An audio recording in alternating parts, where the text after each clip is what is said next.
So welcome to FUNNYMATH page. We continue with our BECE episodes. This is episode 18 of the likely BECE questions. Now let's answer the questions here. But before we do that, pardon me for the correction that I've made here for the letters. Pardon me for that. Now let's answer the questions here. In the diagram below, triangle ABC is similar to triangle UVC. This triangle ABC. This one. This is UVC. They have similar triangles. If UV is parallel to AB, that is AB, and this is line AB that is parallel to UV, and that is why we have used the arrows to denote that. Find the values of X and Y. This is the letter X, and this is Y. So how do we do that? These are similar shapes. So what you have to know is that for similar shapes, we don't joke with, corresponding sides. And these two triangles have been merged as one. We have two triangles here, but we see them to be, a single triangle. So we are going to withdraw the triangles in such a way that we separate the triangle ABC from the triangle UVC so that we can see the corresponding sides. I've also made a video on similar shapes. You can go ahead and watch that particular video if this is the first time working solving questions on similar shapes. So now let's withdraw the shapes and see how we can find the values of X and Y. Alright, so this is how we can redraw the two diagrams or the two triangles ABC and that of UVC. So now we have ABC here and UVC here separately. Now let's get the magnitude or the distances that were given in the original shape. So in the original shape we had AC to be 10 centimeters. So we have AC here and that's going to be 10 centimeters. We also have Y. Y is BC, so you have BC to be Y centimeters. We have 14 to be, that's going to be AB, so we have 14 centimeters here. Now let's come to the, the bigger one, which is UVC. Now we have UV to be 35, so we have 35 here for, UV, so we have 35 centimeters. Now we have UA to be X, but what you should know that we want, UC, that is UC, from this point to this point. We don't want only UA. So to get UC, we have to add this 10 to X. That will give us the length of UC. So that's going to be 10 plus X. So let me get that one here. So we have 10 plus X centimeters. All right, so let's move on to the next one. So that's going to be VC. From this point to this point. And that applies to this. That's going to be Y plus 12, the same thing. So that's going to be Y plus 12 centimeters. So we have the various magnitudes. So now that we have the various magnitudes, the question is how do we find the values of X and Y? So let's go ahead and find the values of X and Y using the corresponding sides. So you don't have to forget that we are solving question 1A. So let's move on. So what you should know for similar shapes is that the ratio of corresponding sides are always going to be equal. So when you look, when you compare these two shapes here, we can see that AC corresponds to UC. They correspond. And that of AB corresponds to UV. And CB also corresponds to CV. So they are all corresponding sides. The ratio of these corresponding sides are always going to be equal. So if I want to find the value of X, I want to find the value of X right now. That means we have to make use of UC, that is where we have the point X or the letter X there. So making use of UC means I have to also make use of AC because they correspond. Because the ratio of their corresponding sides are always going to be equal. So I'm going to say that the line AC to the line UC is equal to, remember the ratio of corresponding sides are equal, is equal to, I can take AB to line UV. Why? Because AB, that is 14 and UV is also 35. The numbers are known, the magnitudes are known, so we can use them. We can't go and use BC to CV because we don't know the value of Y. So that is why I'm using AB to that of UV. So that's going to be this. So we have AB to, so that's the ratio. You always have to be careful when forming the ratio. You see, I began with the small triangle. So in all the ratios, the first magnitude was from the first triangle. So the same thing should apply to the second ratio. This is what I'm talking about. AC was from the first triangle. When you come to this side too, AB is also from the first triangle. You don't have to change the position. If you change this one, we're going to get everything wrong. So now let's move on. AC is 10 centimeters. So let me just write 10 for now. So UC, where is UC? UC is 10 plus X. So that's going to be 10 plus x, that's a binomial, equal to AB. AB is 14 to, UV, and UV is 35. So that is what we have here. So at this point, we can change the ratios to common fractions. So that's going to be 10 out of 10 plus x equal to 14 out of 35. So that's what we have. We can just find the value of x here by doing cross multiplication. You can just do cross multiplication. Remember, this is a binomial. So we have into brackets, the brackets of 10 plus x. So if you do the cross multiplication, we have 10 times 35. So that's going to be 10 times 35 here equal to 14 multiplying 10 plus x. So this is what I want to do. You can divide through by 14, or we can decide to multiply 14 by the terms in the bracket. Anyway, we're going to get the same answer. So I want to divide through by 14. So I'll just divide here by 14. So here is 14, and the whole of here too by 14. So this 14 will just cancel this 14. I'm doing that because I can use 2 to simplify this expression. So we have 2 here, 7. 2 goes into 10 5 times. So I'm going to get 5 times 35 out of 7 equal to, the whole of here is left with 10 plus x. And we can still simplify this one, because 7 here, 1, it goes into 35 5 times. So that's going to be 5 times 5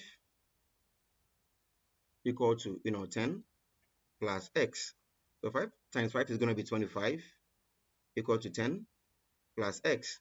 So just take this 10 to this side. So we have 25 minus 10 equal to x. So we have 15 equal to x. So that's the value of x. So we have been able to find the value of x. So now let's move on to finding the value of y. This is where we have y.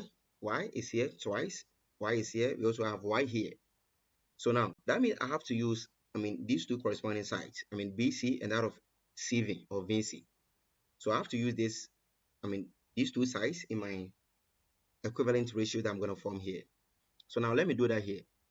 And with that, I can also use 14 and 35 as I use in this one. So that's going to be BC, line BC, it corresponds to CV. So to the line CV, and that is equal to AB to line UV. So this is how we can form the the ratios here. BC, that is here, it corresponds to CV. That's why I've used that here.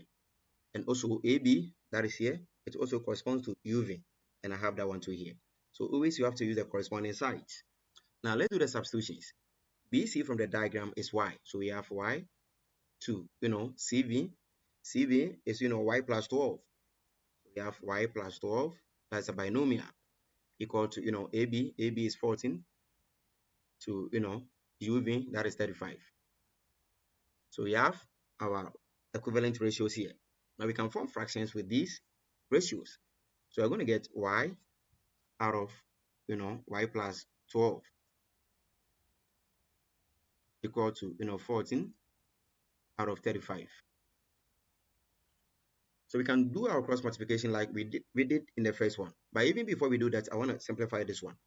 7 goes into 14 2 times, and it goes into 35 5 times. So I'm going to get y out of y plus 12 equal to 2 out of 5, which we can do cross multiplication at the moment. So we have 5 multiplying y equal to 2 multiplying, remember this is a binomial, so it should be kept in bracket. So we have 2 multiplying y plus 12. So this is what we have at the moment. We have to remove the bracket, so we're going to get 5y, that is 5 times y, equal to 2 times y is going to be 2y, plus 2 times 12, that's going to be 24. Now we can take this 2 to this side. We can just take this one here. So that's going to be 5y minus 2y equal to 24. So you have 3y equal to 24. You just have to divide here by 3, here 2 by 3. So 3 here 1, it goes into this one 1. So we have y equal to 3 goes into SF1, it goes into 24 8 times. So that means y is equal to 8. So that is how we can find the value of y as well. Now let's move on to the next set of questions. Let's move on to the next question. That's going to be question 1b. So let me get question 1b here. Now this is the question. The vectors P and Q are perpendicular. If P has component, 3, 7, and the vector Q has component 5, neg 2x plus 1, we have to find the value of x. So the condition is that they are perpendicular vectors. Now I've done a video on this one before. We can go, through my videos to, watch, that full video on perpendicular vectors. Now this is the idea for perpendicular vectors. So when vectors are perpendicular, it means their dot product is equal to 0. So that means that P dot, Q should give us 0. Remember that P has components of, 3, 7, and that of the vector Q also has components 5, neg 2x plus 1. So these are the, the components of the two vectors. Their dot product should be equal to 0. But before we do that, let me do the substitution. P dot Q equal to 0. So in place of P, I'll just have to put in, 3, 7. So I'm going to get, 3, 7 here, dot Q, and Q has component 5, minus 2x plus 1. And that should give me 0. So that is according to, the condition for perpendicular vectors. Now, how do we multiply, or how do we find a dot product of this and that? We just have to multiply the corresponding components, then we add them. So that means I'm going to multiply 3 by 5 and also 7 by this one. Then I add the product or the answers. So 3 times 5, that's going to be, so let me get that one here. So you have 3 times 5 plus 7 multiplying, this is a binomial. So we have minus 2x plus 1 in one bracket, and that is equal to 0. So that is how we can, multiply them and also add them as well. Now let's simplify. 3 times 5, that's going to be 15. Now, 7 times negative 2x, that's going to be minus 14x. And 7 times, 1, that's going to be plus 7 equal to 0. So we can, group items 15 and 7. So we have 15 plus 7 minus 14x equal to 0. So 15 plus x, plus 7, that's going to be 22 minus 14x equal to 0. So easily we can bring this guy here to make it positive so that we have, 22 equal to 14x.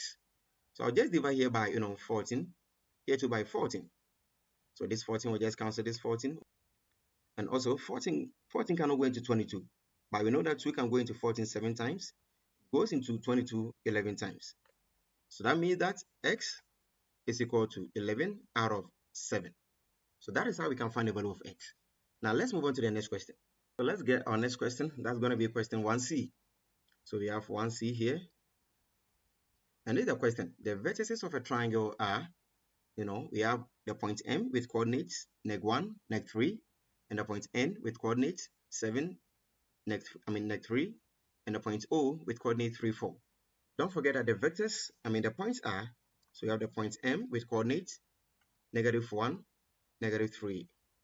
And the point N also has coordinates, 7, neg 3. We have 7, neg 3 here. And the last point, which is the point O, has coordinates 3, 4. So how do we express, Mn as column vectors or component form? So this is what we're going to do. The vector Mn is equal to the vector On minus the vector Om, where On is, position vector N, this point, 7, neg 3. And the Om is a position vector M, which is, neg 1, neg 3. So the vector On stands for the position vector N minus vector Om also stands for the position vector M. So, like I just told you, N is going to be this one. So we're going to write it in component form. So we have 7, neg 3 minus M is also this one, neg 1, neg 3. So this is, a mere subtraction of vectors. So you just have to subtract the corresponding components. So we have 7 minus neg 1. You have to be careful when the signs are repeating, itself. So that's going to be neg 3 minus neg 3. So we can simplify this one to, 7 minus -1 is going to be 7 plus 1, which is 8. And neg 3 minus -3 is going to be neg 3 plus 3, which is going to be 0. So that is the vector Mn. So that is how we can express the vector Mn as column vectors. That is it. Let's move on to the next one. That's going to be NO. So let's move on to the next one. That is the vector NO. So I hope you have seen the pattern that we are using. So NO is going to be O, the vector O minus ON. I wrote only this one because we can't, write OO. So that is why I wrote this one. So the vector O is, 3, 4. So that's going to be 3, 4 minus ON, and ON is 7, neg 3. So we just have to subtract the corresponding components. So we have, 3 minus 7, and then 4 minus negative, 3, which will give us, neg 4. That is 4 minus negative 3. That's going to be 4 plus 3, which is 7. So that is how we can find the vector NO. The next vector that we're going to find, according to the question, that is here, is the vector MO. So let's work that one to here, MO. So that's going to be O minus, OM. So we do the substitution. O is going to be 3, 4 minus OM. That is neg 1, neg 3. And that's going to be 3 minus negative 1 and 4 minus negative, 3. So that's going to be, 4, 7. So that is how we can also find the vector OM as column vectors. So we are done with the first one. Let's move on to the CII. And the question is, determine if triangle MNO is an isosceles triangle or not. And we have to give reasons for your answers or our answer. Now, this is what we want to see. Let me draw the triangle here so that you can see what I want to talk about here. So that's our triangle. So this is going to be, let me call this vertex, M, and here's going to be N, here's going to be O. So we have the triangle MNO. Now, let's say something. They want to know whether this triangle is an isosceles triangle. So we know that for isosceles triangles, two sides are equal. So how do we know that two sides are equal or not? So we have to find out whether MN is equal to, MO, or MN is equal to NO, or ON is equal to OM. That is what we want to find out right now. So what do we do? That means we have to find a distance, from N to O, and also from M to N, and that from M to O. If we know the distances, we can decide or we can determine whether it's an isosceles triangle or not. Now let's say something. We can use the distance formula here to get the various distances. But that is, that's going to be a lengthy approach. So now that we know the vectors connecting the points, we can use, the magnitude of a vector formula to get the various magnitudes of the, the lines or the lengths here. So why don't we do it like that? That's going to be easier. Now we know that vector Mn is 0, 8. That means from M to N, the vector that connects the 2 points has, component 8, 0. Now let's move on to the next one. NO, that means from here to here, is also neg 4, 7. So we also have, MO, that is just here. MO, that is from here to here. That is also 4, 7. So we can use this to check whether this triangle is an isosceles triangle or not. So let me do something. Let me find the magnitude of, MN. The vector that connects M and N. And I hope you know this formula. So don't forget that this is question 1, CII. So I want to find the magnitude of, MN. So the magnitude of MN is equal to, the root of x squared plus y squared. Now, MN, that is this one. So the component that I'm going to use are 8, 0. So x is going to be 8 and y is going to be 0. So you're going to get, the root of 8 squared plus 0 squared. So that is easily going to be, 64 plus 0, which is the same as 64. And the root of 64 is going to be, 8. So we have 8 units. So that means from M to N is 8. You have 8 units. Now let's check the other one, which is NO. So that's going to be the magnitude of NO. And the same formula. So I don't have to quote the formula again. Now, the vector that I'm going to use is vector NO, which is, neg 4, 7. So I have neg 4 squared. Remember to put in bracket plus 7 squared because, this one is a negative number. So now we have neg 4 squared is going to be 16 plus 7 squared is going to be 49. So what are we going to get? 16 plus 49, we are going to get 65. And we cannot simplify 65, I mean the root of 65. So we just leave it like this. So that's going to be the root of 65 units. So that means the magnitude of NO is root 65 units. Let's take the last one. And now let us know whether this triangle is an isosceles triangle or not. So that's going to be vector MO. I mean, that is MO. Remember, the components of MO are 4, 7. So you have the magnitude of MO as vector MO. I mean, we are using the same formula, that is S squared, and the X, that is 4. So you have 4 squared plus 7 squared. And now 4 squared, that's going to be 16 plus 7 squared is 49. So we add to get the same thing. So we have the root of 65, units.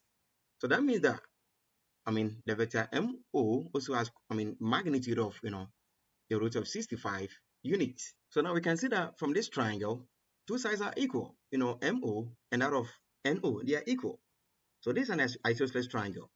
The question said we should give reasons. So you can say that since MO has the same magnitude as, NO, then they are isosceles triangle. Or you can simply say two of the sides are equal. So they are, it's an isosceles triangle. So that is it. Let's move on to the last question. So this is the last question. That's question 1D. Let me get that one here. That's a simple question. We have to find the value of x in this equation. This is an exponential equation. And the equation is, 16 exponents, x minus 1. That's a binomial equal to 1. Now, how do we do that? For exponential equations, we always have to make sure that the bases are equal. And when the bases are equal, then we assume that the exponents are also equal. So now that the bases are not equal, how do we, find the value of x? That is our question. So we're going to think about this one very well. How do we express 1 in terms of 16? What are we going to do? So this is what I'm going to do. I'm going to, write it as 16 exponent 0, because 16 exponent 0 is the same as 1. I hope you know that. So that's going to be 16 exponent x minus 1 equal to 16 exponent 0. And they are the same. 1 is the same as 16 exponent 0. So at this point, the bases are the same. And since the bases are the same, we can equate their exponents. So this implies that, x minus 1 equal to 0. So simply, x is equal to 1. So that's how we can find the value of x. That's a simple question. Thank you for watching. See you in our next episode.